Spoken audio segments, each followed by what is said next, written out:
quick introduction lang tayo guys, but I suggest you go through the training material para maintindihan nyo ng buo kung ano ba talaga yung land cover. So, land cover, actually pinapakita rito kung paano ginagamit yung lupa. So, kung meron kayong task area, pinapakita lang naman doon kung paano ginagamit yung area ng lupa. Okay? So, doon yung makikita yung division, yung colors, ganyan. So, we have to make sure that we use it correctly. Summary of land cover category, guys, siguro yung mga naka-experience o yung hindi pa naka-experience, merong first class at second class category.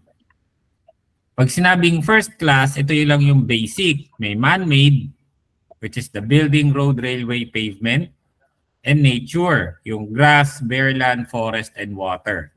Okay?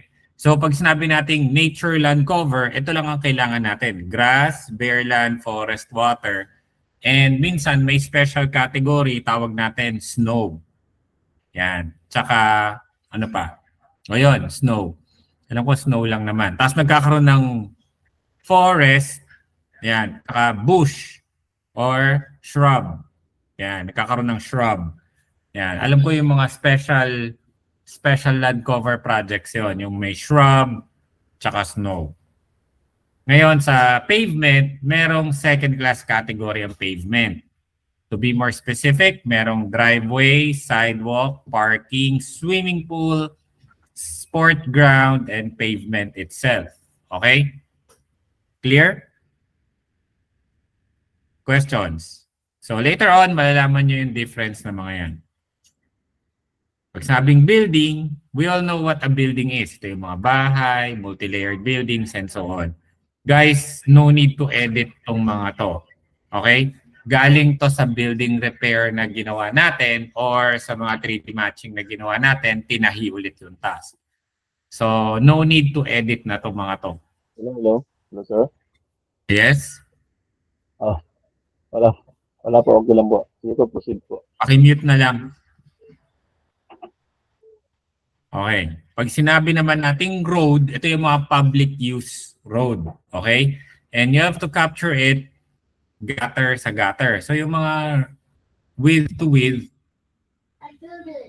make sure na captured siya properly. Okay?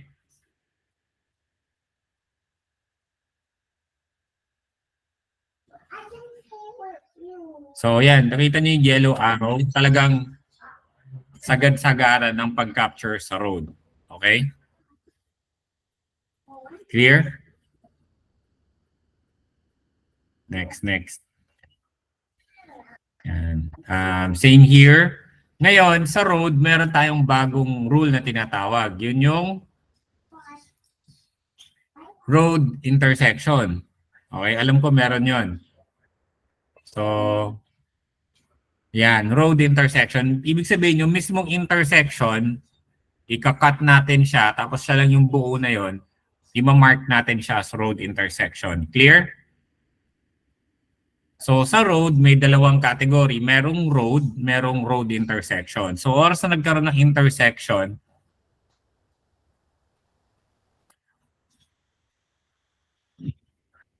you have to make sure that you capture it separately from the road. Clear? Are we clear, guys? Tapos, rural area, dirt road with clear boundary, bright surface is required to draw as road.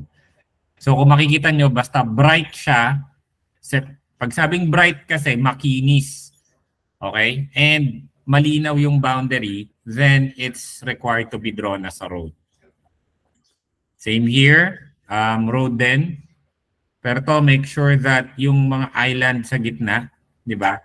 Hindi po yan flat Kung flat yan, you don't need to separate it. Pero kung hindi siya flat, like for example, yung mga island sa gitna, then you have to tag it as pavement.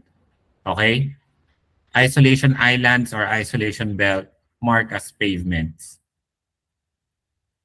Okay? Ayan, isolation belt naman, yung mga flat naman, ito to, ayan, itong mga yellow arrow, hindi yan flat.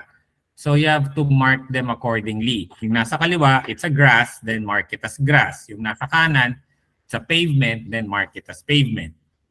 Yung iba naman, for example, yung mga traffic signs na nakadrawing sa kalsada, they will be drawn as road. Okay? Clear? Malinaw guys, hindi yan pavement. Nakadrawing yan eh. Pero yung sa highway, di ba sa highway may mga pader doon in between opposing lanes? Yung north and south, di ba may pader yon? It's an isolation wall, so you have to capture it as part of the road. Hindi mo na siya idodrawing separately as a pavement. Klaro? Klaro guys. Railway, yan. Yung railway, make sure you capture the entire railway. Hindi yung riles lang, yung buong gilid width to width. Okay? Yung pinakalapad. Yan. Driveway. May tanong guys, bago tayo mapunta sa driveway. Malinaw ba? Malinaw?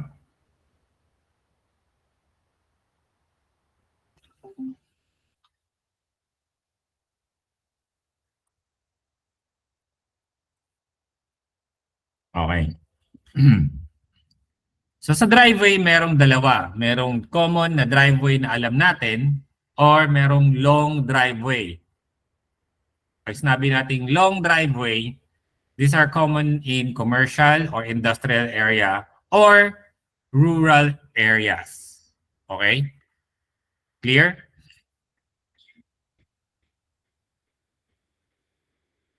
Are we clear, guys? Okay, next. So, driveway. Ito yung mga common driveway sa mga bahay. Yung makikita yung entrance lang ng kotse. Those are driveways. Okay? Yan, to, yan. Mga driveway yan. Sa mga bahay-bahay.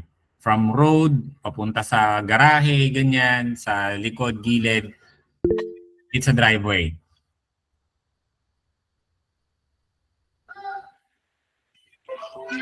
Ngayon, meron naman tayong tinatawag na commercial driveway, which is the long driveway. Okay? So, the long driveway is defined by boundary, by a grass on each side, para makita mo siya, and double row parking. Okay? Mamaya malalaman nyo kung ano yung double row parking.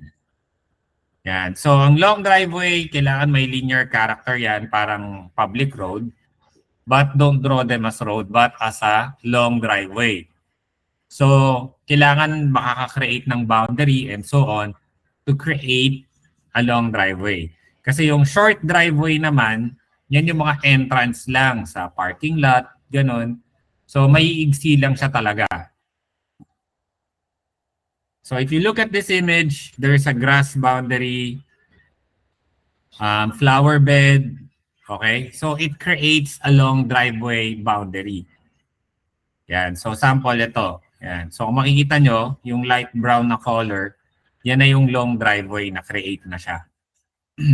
Okay? So, yung mga entrance, ito.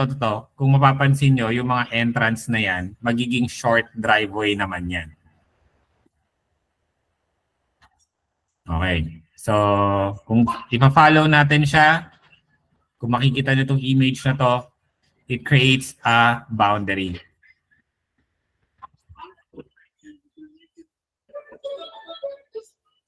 Now, the pavement in the, in the long driveway again, so ito may fence line, tapos ito may mga grass boundary, kahit pasigsag pa yan, basta mahaba, then it's a long, and it has a linear boundary, then it's a long driveway. Saan pa? Yan. Ito naman siya sabi ko sa inyo, yung mga driveway, ito yung mga color yellow. Because they are the entrance to the parking lot, they are tagged as driveway. So magkaibang driveway sa long driveway. Ha? Now, there are also called driveway intersection. So parang road intersection lang naman din. So as long as nagkaroon ng intersection yung long driveway, you will mark it as a driveway intersection. Clear?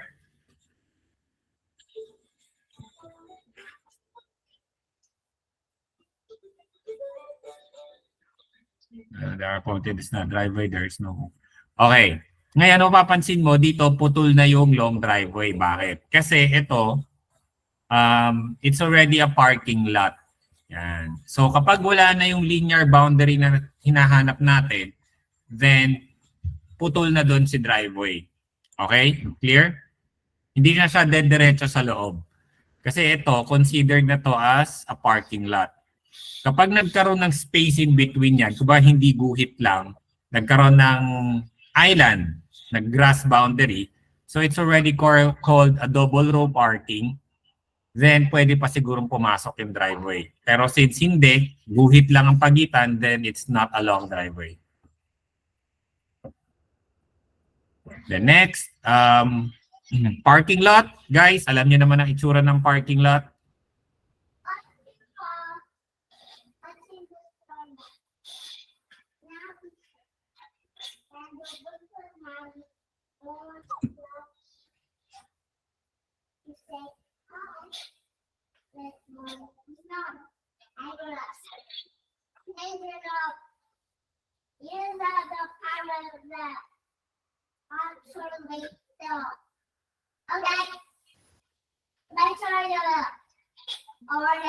Okay, so ito long driveway tuloy.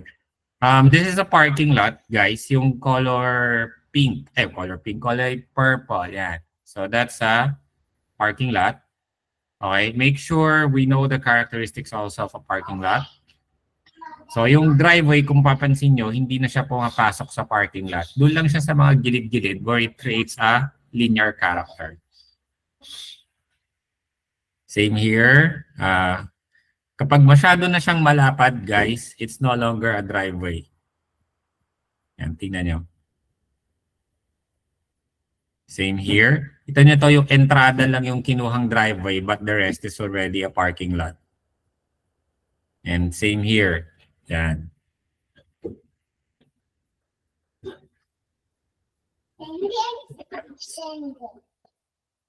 Yan. Okay. So sabi ko kanina, yung mga entrada na short driveway, okay, the long driveway will not get in there. So all you have to do is just draw the long driveway straight and then draw the short driveway as it is doon sa entrada.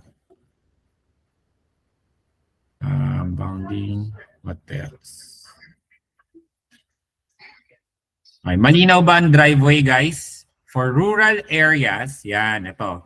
Sa rural area kasi, sa harap may bahay, sa likod may bahay pa ulit. So parang nagkakaroon ng right of way. Okay? Na yung mga right of way na yon, yung dulo nun, normally nagiging bahay ulit. Alright? So yung mga short driveway, ito lang yung mga nasa bungad ganyan that comes from the long driveway. Tapos papunta sa bahay. But make sure you check it. Okay? Clear?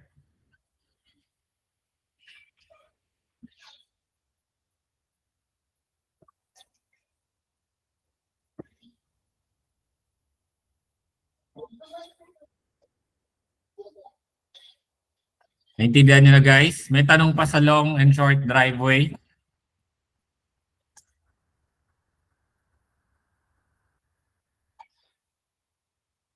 Sidewalk. Sinabi natin sidewalk, ito yan. Okay, long and narrow. Tao lang ang nakakataan.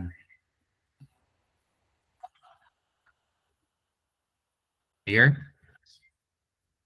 Tapos ang sidewalk, naka-overlap yan sa pavement. Tandaan nyo ha.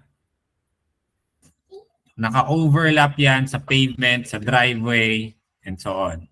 Okay? Klaro? So mamaya tuturo ko sa inyo kung paano ginagawa yun. So again, sidewalks. Ang sidewalk, gilid ng kalsada, commercial areas, yan. Urban areas, guys. Meron din yan, golf courses. Okay? Mas malimit doon ang sidewalk, golf courses. Next, parking lot. Sa parking lot, meron yung malakihan, meron yung mga maliliit lang.